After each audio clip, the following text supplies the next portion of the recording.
Testing, testing, testing. Are we live? I think we're live. What's up, guys?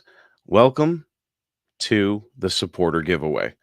Every month, or let's just say 12 times a year, there will be a giveaway. And there goes my phone interrupting the live. Very cool.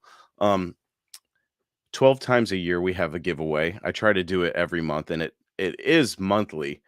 Sometimes I'm just late, like this situation here. This is the supporter giveaway for May and June 2022. The supporter giveaway is a a giveaway that I do for the people that support Talking Mopars through Facebook.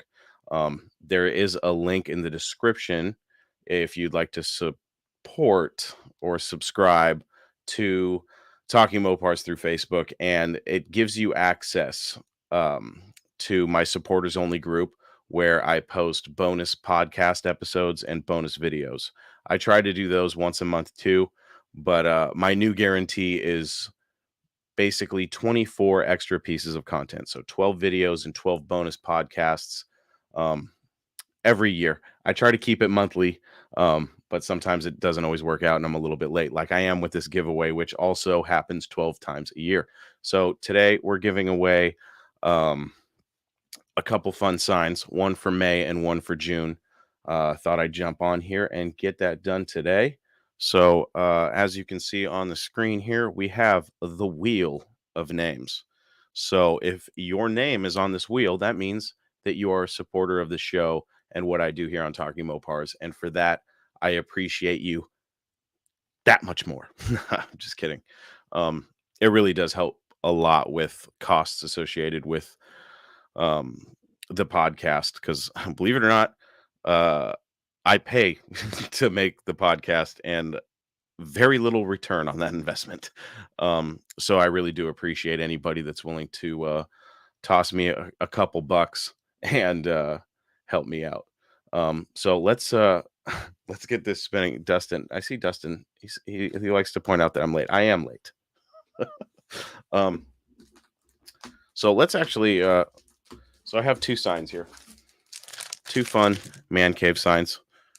No, they are not blank. There's something on the other side, but I'm going to pick one at random. So let's spin and see who our first winner is today.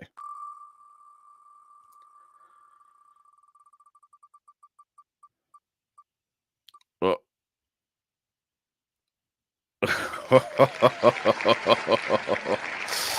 Ooh. Rick, my friend Rick, you are our lucky winner. And I think I have. We're going to pick one at random. This is funny. Rick, I will personally deliver this sign to you. It says, grumpy old Mopar owner lives here. Rick is local to me. He's one of my friends that helped to go pick up the dumpster fire Roadrunner that I picked up earlier this year for the No Name Nationals, which, if you haven't heard, I will not be racing the car at that event. But that's a whole different story. I recorded a video about that. So we don't need to get into that again. But Rick joined me on that journey with a few of my other friends. So I've been meaning to head out to Rick's place and take a look at some of his cool cars. So Rick, I guess now I have the perfect excuse. So I'll be reaching out to you, buddy, if you see this video.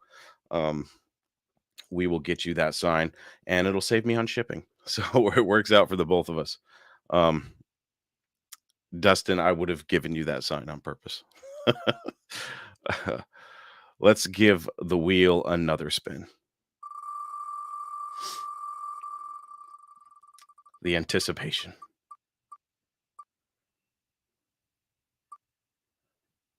Andrew Elliott.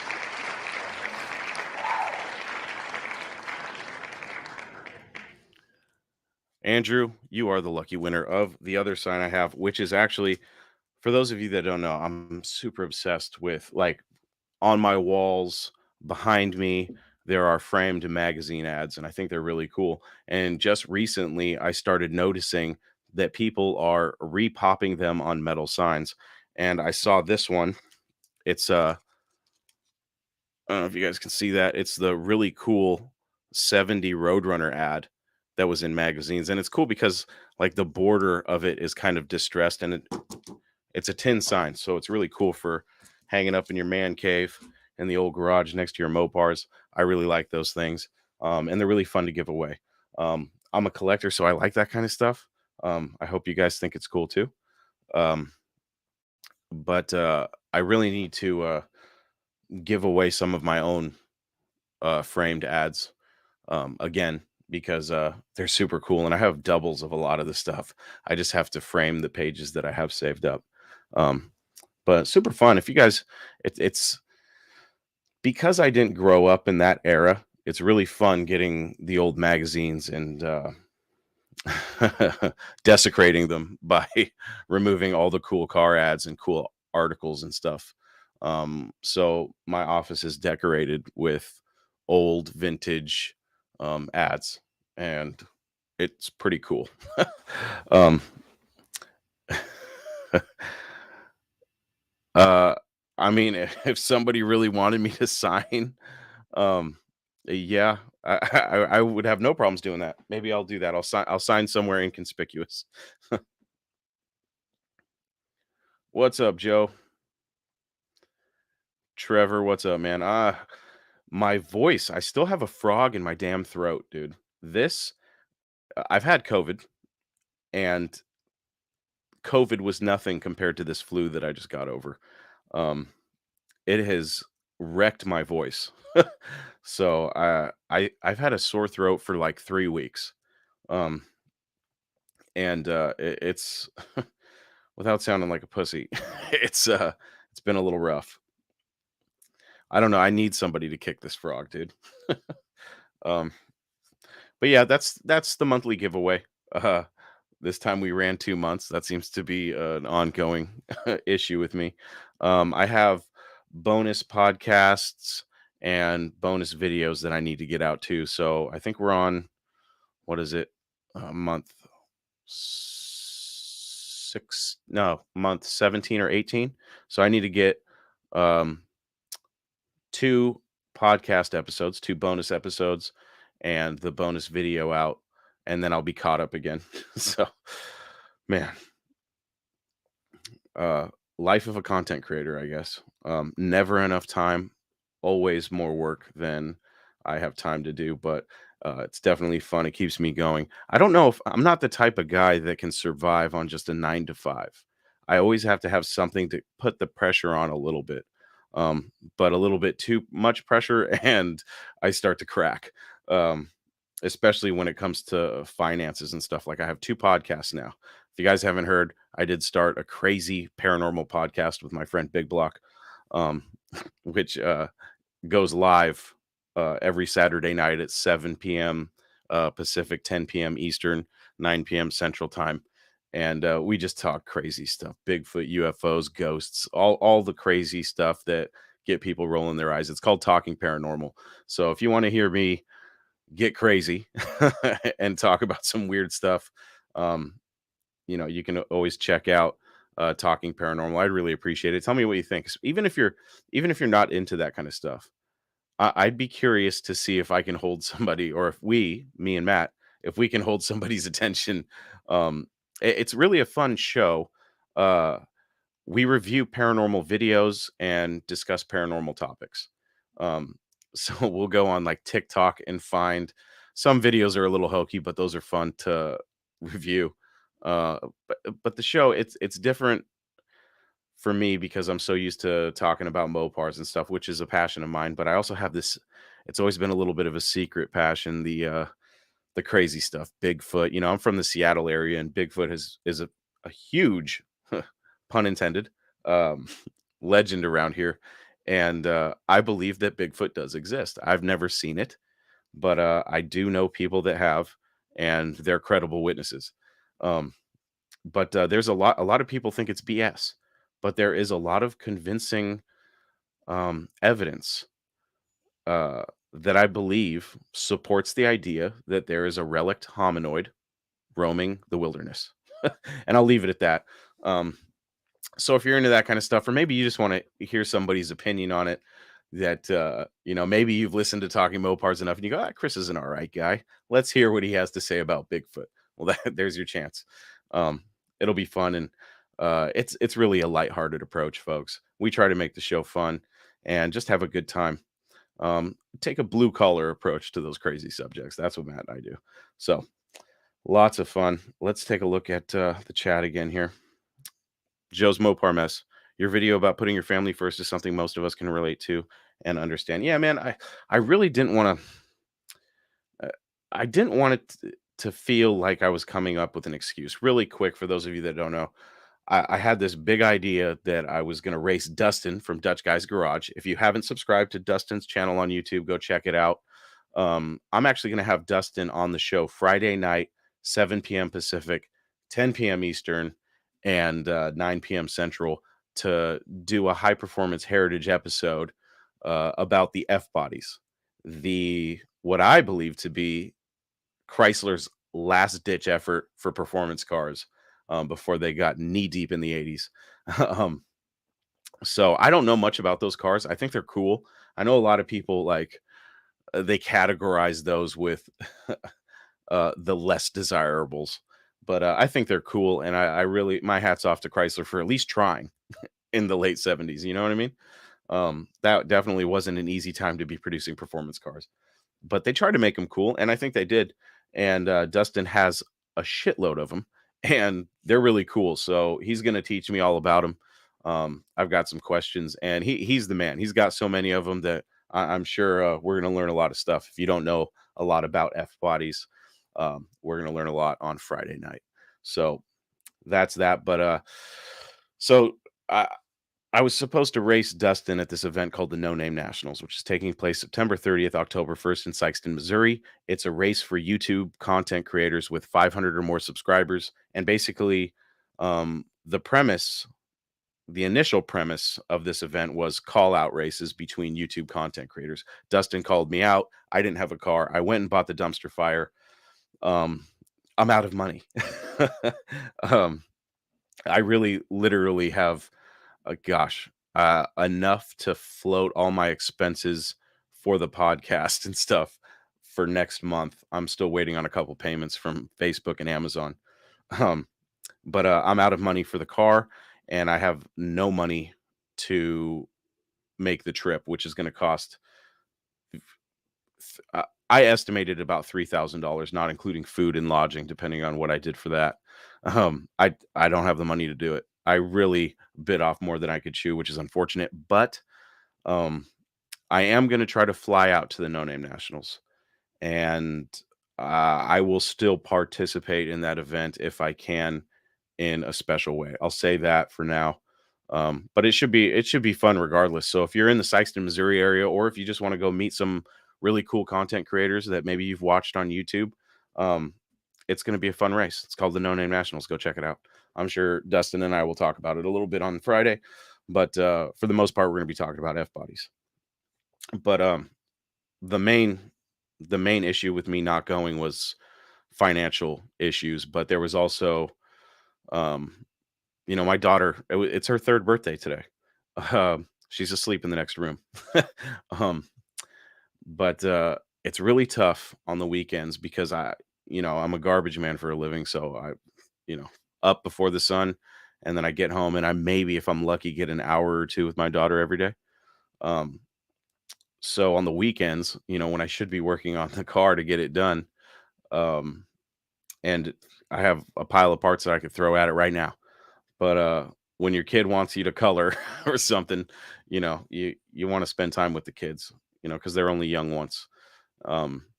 But regardless, even if I threw all the parts that I have at that car right now, it still wouldn't be ready for the No Name Nationals, and I'm out of money. So unless by some miracle I have a bunch of people subscribe or buy a bunch of t-shirts, which you can get at talkingmopars.com under the Talking Mopars merch shop, I'm grounded.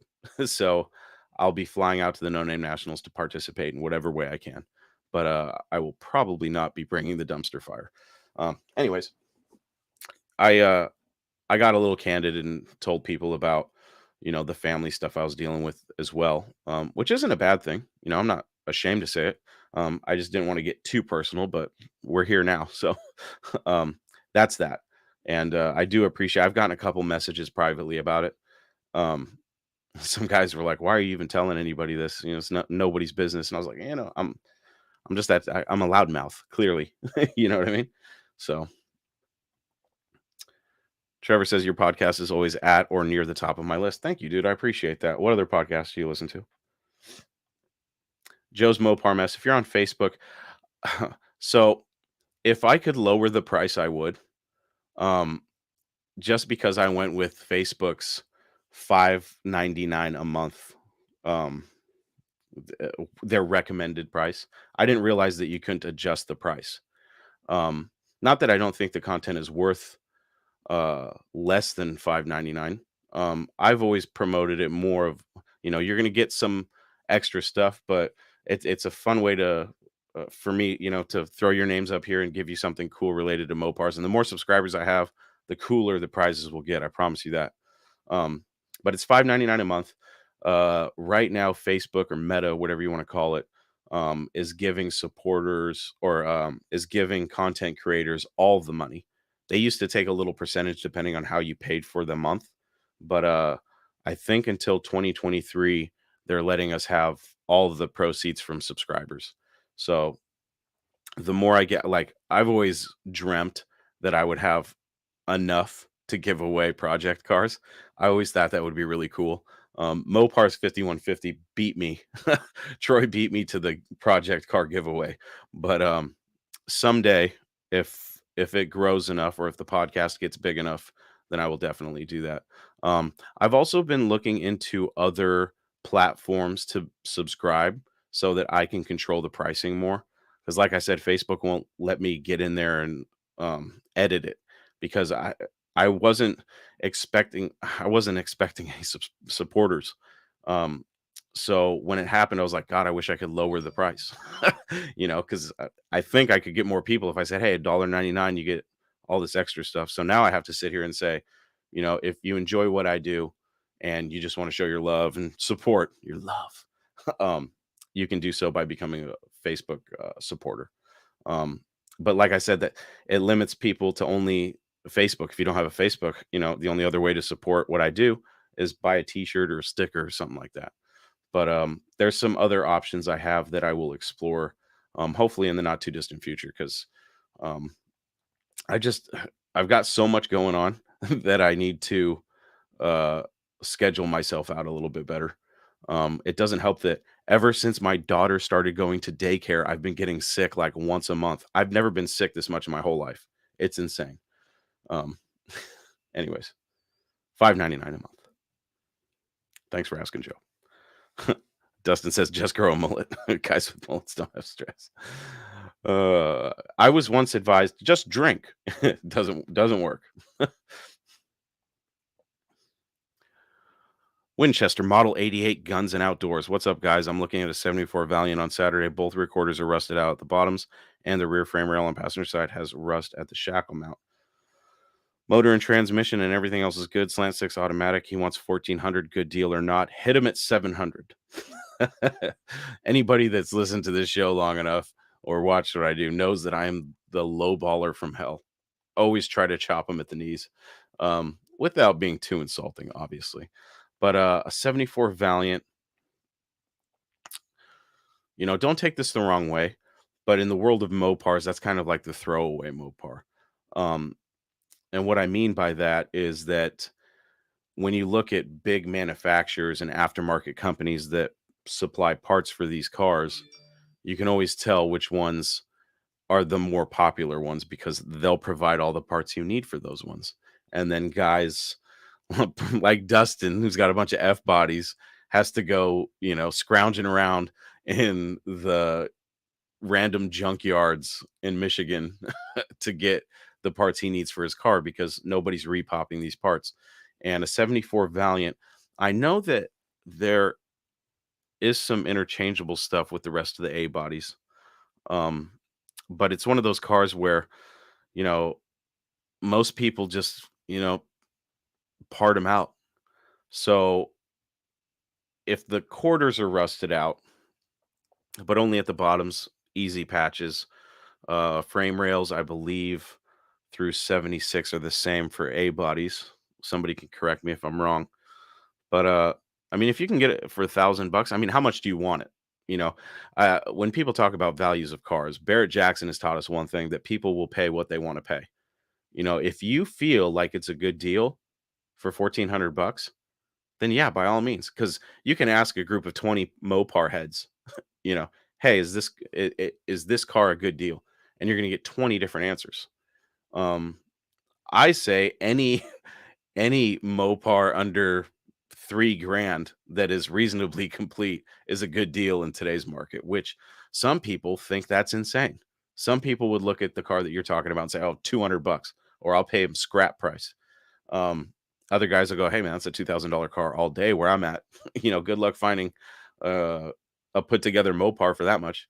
So it really depends. If you look at the car and you would have no problems handing a guy $1,400 for it, then who cares what I think or what any of these other guys think? You know what I mean? Um, 14.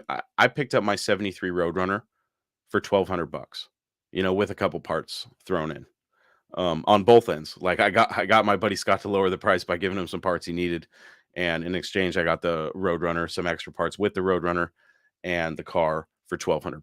Now, ask a lot of people, and they'll say after they've seen the car and how solid the floor is, they'll go, "Damn, that was a great deal." Other guys would probably look at that car and go, "It's not even worth, it wasn't even worth the ride." You know what I mean? So it's really subjective. $1,400 isn't a lot of money, in the world of Mopar. Let's be realistic here.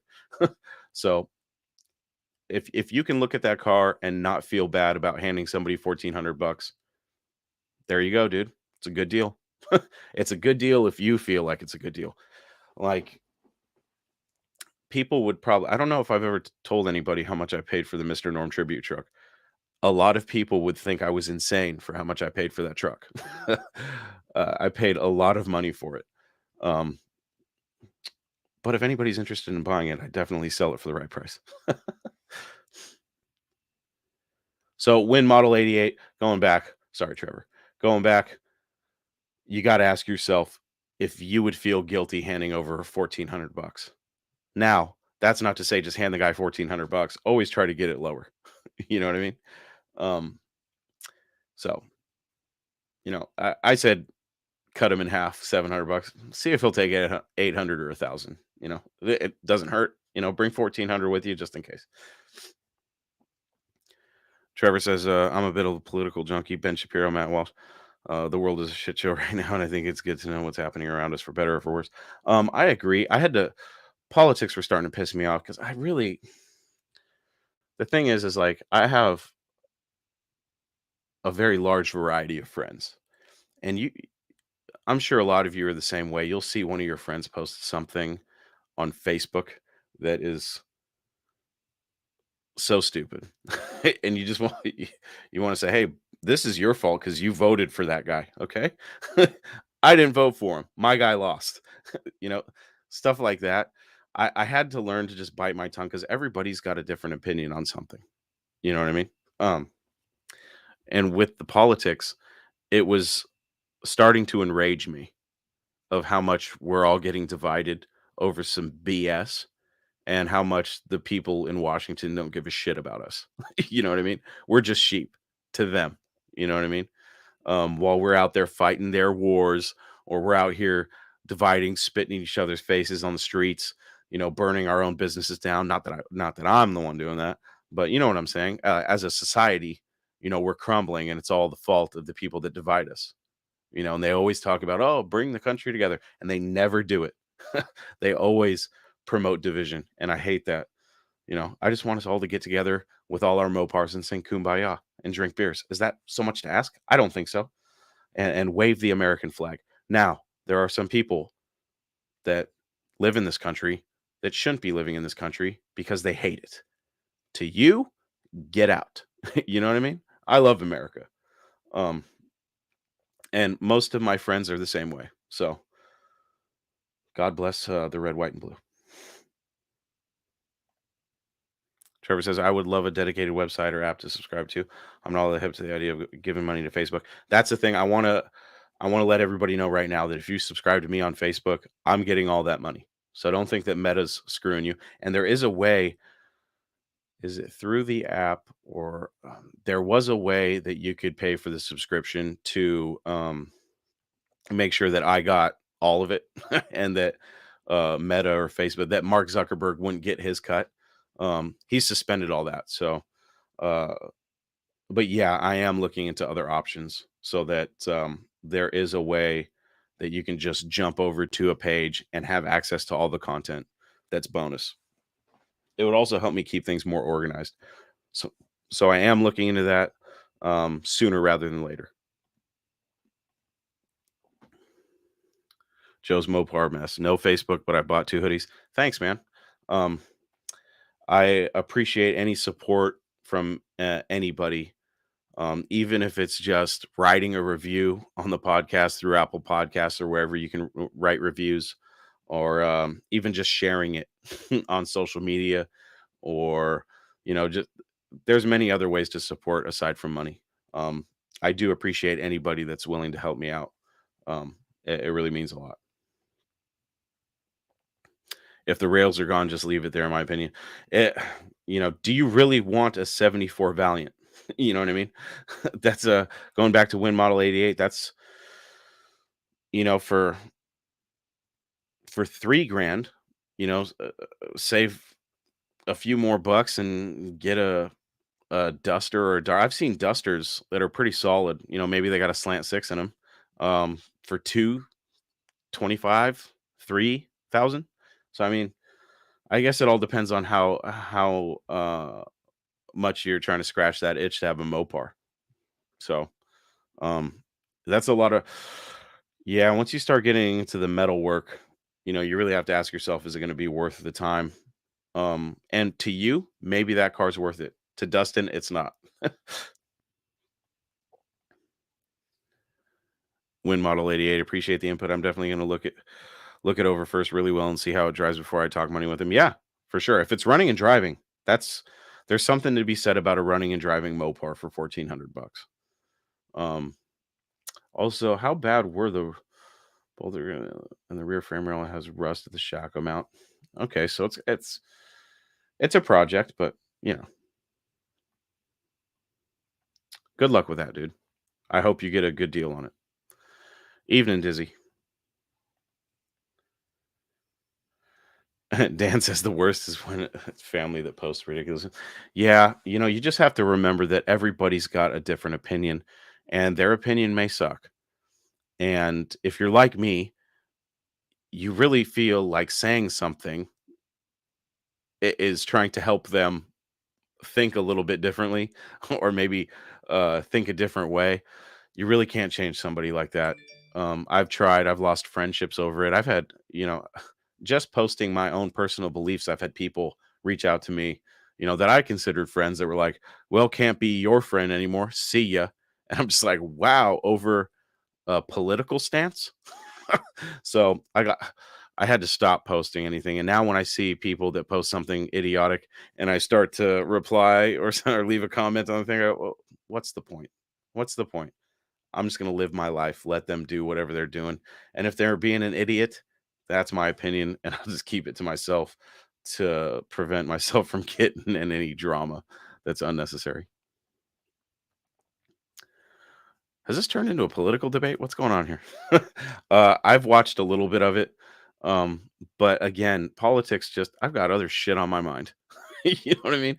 Bottom line, I can't control that. I vote. That's about all I can do. And you know, in the past 8 years, it's only gone my way one time. So I will definitely take a glitter bomb, although my wife might think that I visited the strip club or something. Thanks, Dustin. The No Name Nationals gas fund is now over 3,200 bucks. That's awesome. Even if I would never accept that myself. Um, yeah, I'm just not that guy. Uh, but I do hope that money goes to somebody who really, really needs it.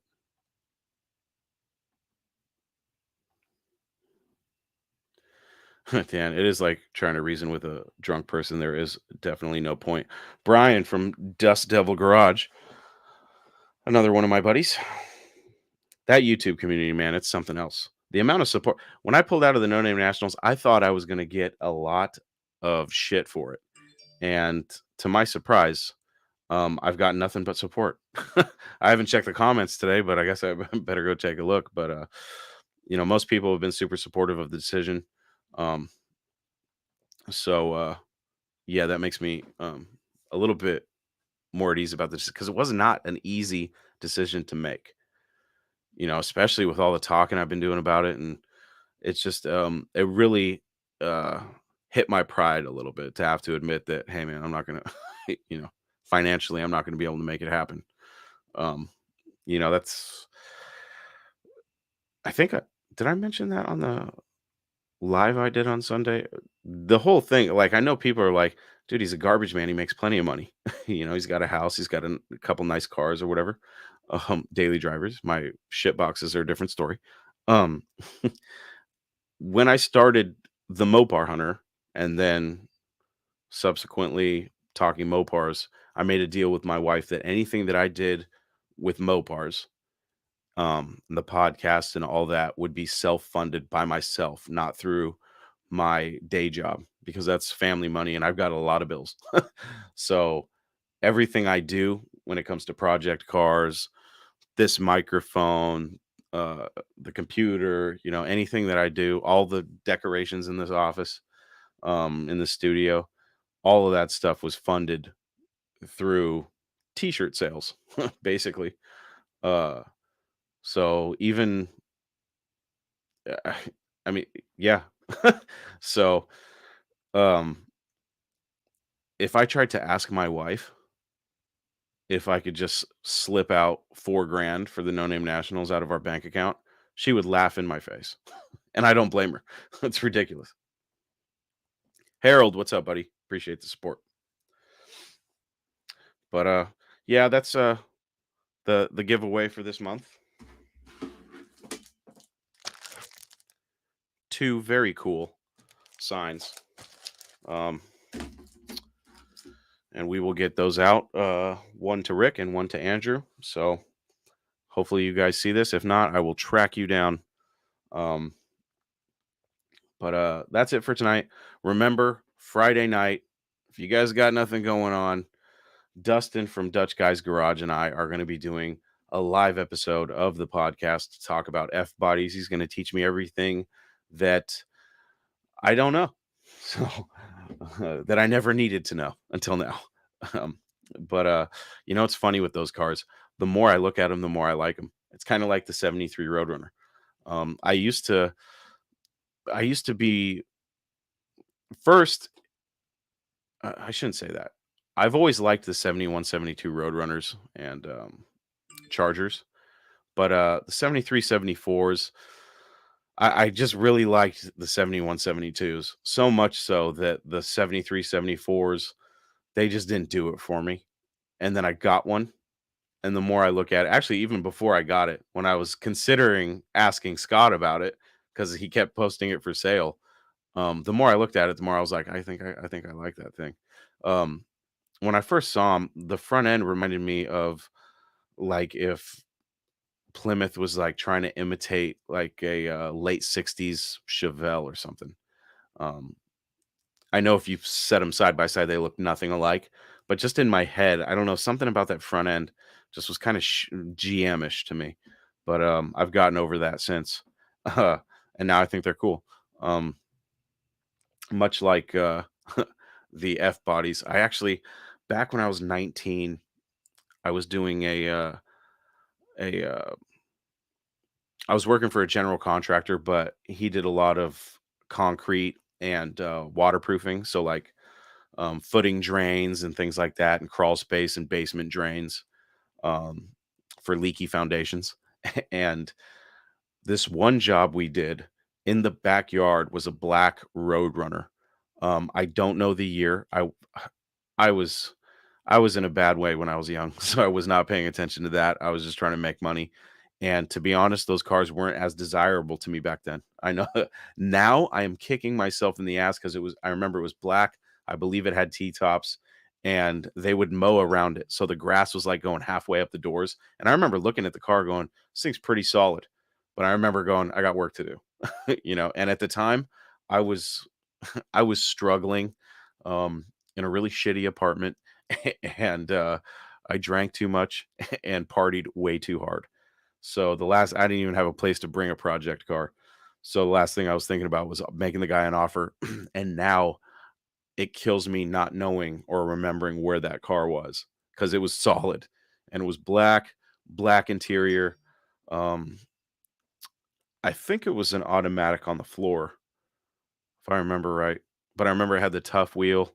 Um, and it looked solid and it was just sitting in the middle of this backyard in a suburban neighborhood like that was probably developed in the mid to late 80s, and it was fenced in.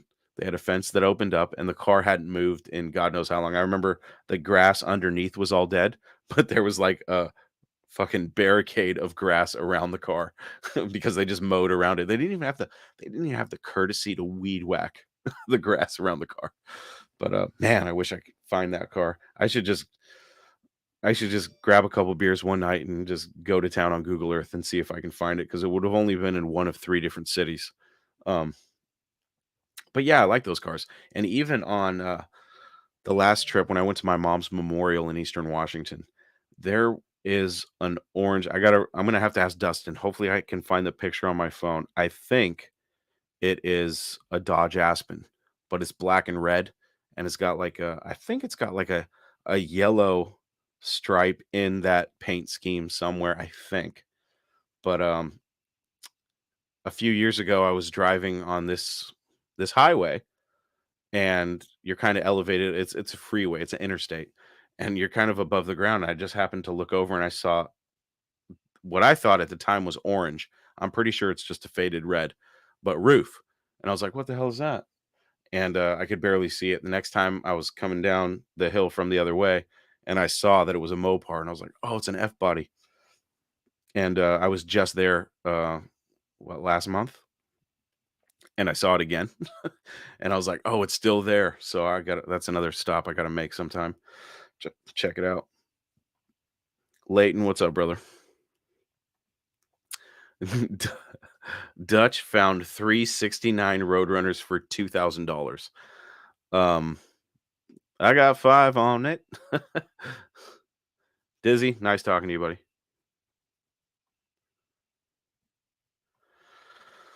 But that's it. We've gone 37 minutes to spin the wheel twice and just talk a little bit. I do enjoy talking to you guys. I think it's fun. I love these lives, and I'm so happy that so many other people are doing them. Um, it definitely is going to change the game and the future of content creation and getting to know people. you know, there's so much that can be lost. Like if you look at a chat, there's so much that can be lost as far as context. But when you get on screen, there is no context, or there is more context, and you get tone, you get all that stuff. So it's way easier to see where somebody's coming from. So that's why I like talking to people on screen. Because I'm sure you guys have been in situations where you get into it with somebody, through a text-based format, like on a Facebook comment thread. This thing is pissing me off. It's Johnny Mopar. I'm in this text group with Johnny Mopar and a bunch of street racing aficionados talking about his challenge and stuff. That's going to be fun. If you didn't know, Johnny Mopar is racing sort of stock Mopars. Johnny's got Dorothy, and sort of stock has got a convertible dart, and it's like a $3,000 budget race, and it's going to be cool. The dart's got the small block. Johnny's got a 383. It's going to be squeezing a little nitrous, so it should be fun. So go follow those guys on their YouTube channels. There's going to be a lot of video content for that race, so it should be a lot of fun. But anyways, like I was saying, Friday night, 7 p.m. Pacific, me, Dustin from Dutch Guys Garage, we're going to be doing a high performance heritage episode about F-body Mopars. I'm starting to lose my voice, so I better get it together before Friday, because that's going to be a fun episode. And then Saturday night, we're doing Talking Paranormal at 7 p.m. Pacific, 10 p.m. Eastern. So yeah, that's it. Thanks for watching, guys. Have a great rest of your evening and have a great week. Hopefully, we will see you Friday night right here on Talking Mopars.